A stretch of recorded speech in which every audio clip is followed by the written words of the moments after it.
Hello everybody, I'm Nurgleprobe. Welcome to this top 100 games of all time, my top 100 games of all time. It's December 3rd and we're going through game 92 to 89. And today we have a guest special appearance by my girlfriend, and to prove that it's not my left hand, let's get started.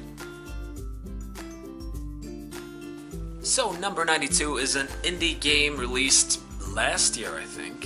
It's a deduction kind of game called Papers, Please, where you work at the border of a country that is not supposed to be Russia, but it's Russia, almost. Well, kind of. I don't remember the country name. It's something, but everything feels very Russian, and you are the border control, and you need to look at people's passports and make sure that they enter the country legally. And there's some drama involved, and you have a family to take care of, so if you do a bad job, you don't get enough money to pay for rent and heat and medicine and school, I think? I don't remember exactly. You have like a grandfather, a son, and a wife and everything.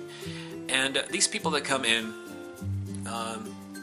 yeah, they have a passport, and then depending on the different laws that are active during the day, you have to check their ID numbers, their photos, and sometimes you have to do body searches, and sometimes some people try and break in, and then you have to bring out a gun and shoot people, and it's just, wow. It's a really cool 2D game, actually, and it looks amazing. Well, it doesn't look amazing. It looks amazing for a 2D game, and there are some dilemmas that you have to take care of throughout the story, and I really enjoyed 92 Papers, Please.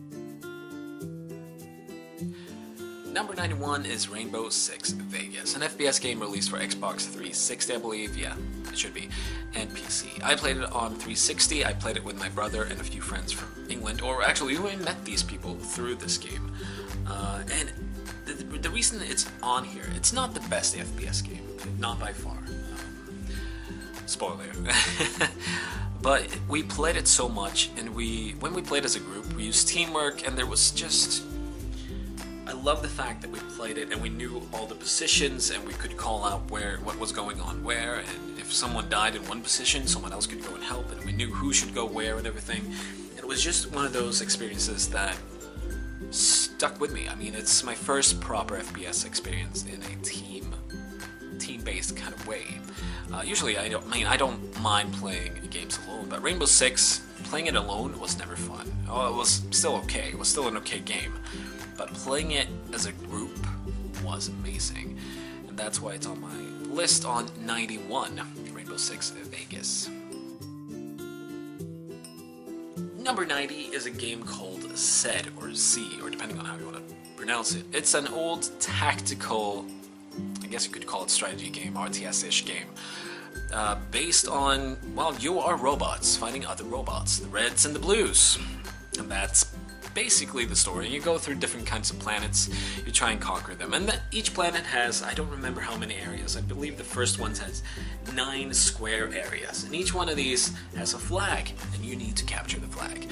And the more flags you have, the more resources you gain, I believe. I don't remember exactly, it was so long ago, and I don't have a copy to play, obviously. It's out on Steam, but apparently there's a lot of bugs on it, and this is a re-release of the old game. It's not a enhanced version, it's just we released the game again. Of course it's enhanced in some way so that it works, but apparently there's a lot of bugs in it and such, so don't go into that. But it's a really fun strategy game, and I used to play it a lot on the PlayStation. Yes, I played it on PlayStation, not on PC, but it was a weird kind of humor. The robots were always trying, basically they were all benders from Futurama.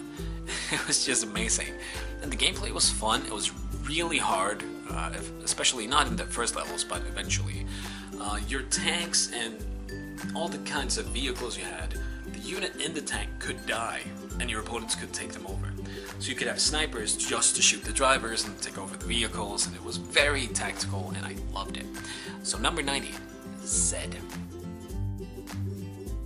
Number 89 is one of those sheets, while I'm cheating the system again. It's Close Combat, but it's Close Combat the whole series. And the reason for this is I don't remember my favorites from when I was a kid. I remember that I played 2 of them when I was younger. And Close Combat is a game series based on heavy strategy. Much like Zed was a strategy game, this one all your units, it's basic. I think they're always based around the World Wars, World War I, World War II, not sure though. And your units have morale, they can sprint, they can get tired, and you see like several different stats on them. You can shoot smoke grenades towards your opponent that will give you cover fire, make you harder to hit.